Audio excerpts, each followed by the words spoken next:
সই মনের কথা কারে কই। চ্যানেলটা তো বন্ধ হয়ে গেছে, কতদিন যে ঠিক মতো ঘুমাতে পারিনি আর কতদিন যে ঠিক মতো রান্না করতে পারিনি সেটা আমার দুঃখেও আমিই জানি। তো তবুও বন্ধুদের কাছে একটুখানি নিজের মনের দুঃখের কথা জানাতে আসলাম। তারপরে যাই হোক, কিছুদিন ধরে তো ভালোই খাওয়া দাওয়া তো হচ্ছে, কিন্তু খাওয়া দাওয়াগুলো না মানে রাগে তেজে আর ছাড়ছি না। যে দূর, এত কষ্ট করে এতগুলো রান্না দেখালাম, এত কাজ দেখালাম, আর চ্যানেলটা আমার বন্ধ হয়ে গেলে এত মন খারাপ, আমি যে কি বলবো। তবুও যাই হোক, রান্না করেছি। তা আজকেও একটা রান্না দেখাবো, তা আমার মতো করে আমার মতো করে আমি রান্নাটা দেখাবো। তা আজকে এসছে মেয়ের জন্য তো চিংড়ি মাছ যেমন আসে, সে আমাদের জন্য যেই মাছই আসুক না কেন, মেয়ের জন্য চিংড়ি মাছ আসবে। কারণ মেয়ে একদম মাছ বেছে খেতেই চায় না, ভীষণ কান্নাকাটি করে একটু মাছের কাঁটা পেলেই। তা মেয়ের জন্য চিংড়ি মাছ এসছে, আমাদের জন্য আজকে এসছে ইলিশ মাছ। তবে ইলিশ মাছটা কিন্তু বেশি বড় না, একটু ছোট ছোটই, তবে দুটো মাছ এসছে। সেই ইলিশ মাছটা, কারণ সবসময় যে বড় মাছ আমাদের মতো সাধারণ ঘরে যে সবসময় বড় বড় মাছ হবে এমন তো না, কথা নেই। কিন্তু তবুও ছোটো মাছ হোক আর বড় মাছ হোক, ইলিশ মাছ ইলিশ মাছ। আর বাঙালির জন্য মানে ইলিশ মাছের থেকে আর মনে হয় না যে অন্য কোনো মাছ আছে। এই যে ইলিশ মাছ এসছে, দুখানা ইলিশ মাছ এসছে, একদম যে ছোট তা না। ইলিশ মাছটা বাজার থেকে ছাড়িয়ে আনা হয়েছে। এবার আমি এটা ঘরে পিসটা করব। আর আমি ইলিশ মাছটা আজকে কীভাবে রান্না করব, কারণ রান্না নকল ছাড়া, আর তোমাদেরকে সেটাই আজকে আমি দেখাবো। এবার আমি আমার মতো করে ইলিশ মাছগুলোকে আমি কেটে নিচ্ছি। ইলিশ মাছের মাথাটা কিন্তু আজকে রান্না করব না, মাছটা ছোট হলেও খুবই ভালো। ইলিশ মাছের মাথাটা দিয়ে আমি আর একটা রান্না বানাবো, সেটা আমি অবশ্যই আবার দেখাবো। মাছটা আমি আমার মতো করে কেটে নিলাম। মাছটা কিন্তু সাইজে ছোট, কিন্তু মাছটা খুবই।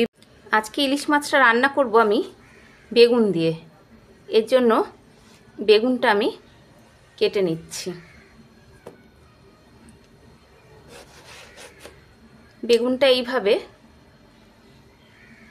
একটু লম্বা লম্বা করেই কেটে নিলাম, কিন্তু বেগুনটা একদমই লম্বা নয়, একটু গোল সাইজের বেগুন। মাছটা ভালো করে ধুয়ে নিলাম।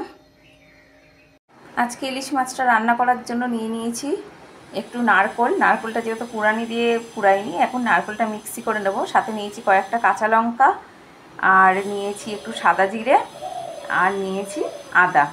এটা আমি সবগুলো মিক্সি করব। কড়াই গরম হয়ে গেছে, দিয়ে দিলাম তেল। নুন হলুদ মাখানো বেগুনগুলো গরম তেলের মধ্যে ছেড়ে দিলাম। বেগুনটাকে আমি একটু লাল করে ভেজে নেব। বেগুনটা ভালো করে ভাজা হয়ে গেছে, বেগুনটা এবার আমি সবগুলো উঠিয়ে নেব।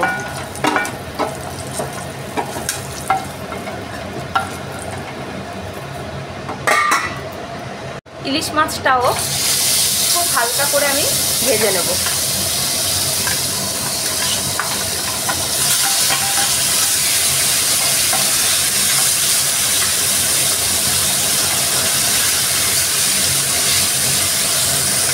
মাছটাও হালকা ভাজা হয়ে গেছে, এবার আমি মাছটা নামিয়ে দেবো। এই তেলের মধ্যেই দিয়ে দেবো কালো জিরে আর নারকোল বাটাটা। নারকোল বাটাটা একটুখানি ভালো করে নাড়াচাড়া দিয়ে নিচ্ছি। এর মধ্যেই দিয়ে দেবো সাদা জিরে গুঁড়ো আর হলুদ গুঁড়ো।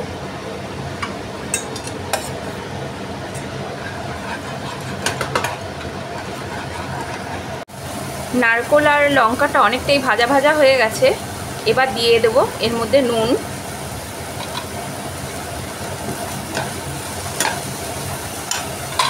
আর দিয়ে দেবো পরিমাণ মতো জল।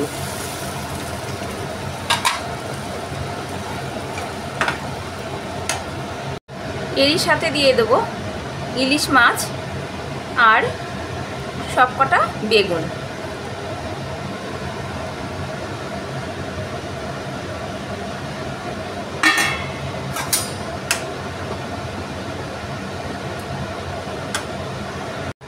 মাছ আর বেগুন ভাজাটা দিয়ে এলাম। গ্যাসের ফ্লেমটা কমিয়ে দিয়ে একটুখানি সময়ের জন্য ঢাকনা দিয়ে দেবো। মাছটার ঢাকনাটা খুলে দেখছি, মাছটা পুরো সম্পূর্ণই রান্না হয়ে গেছে।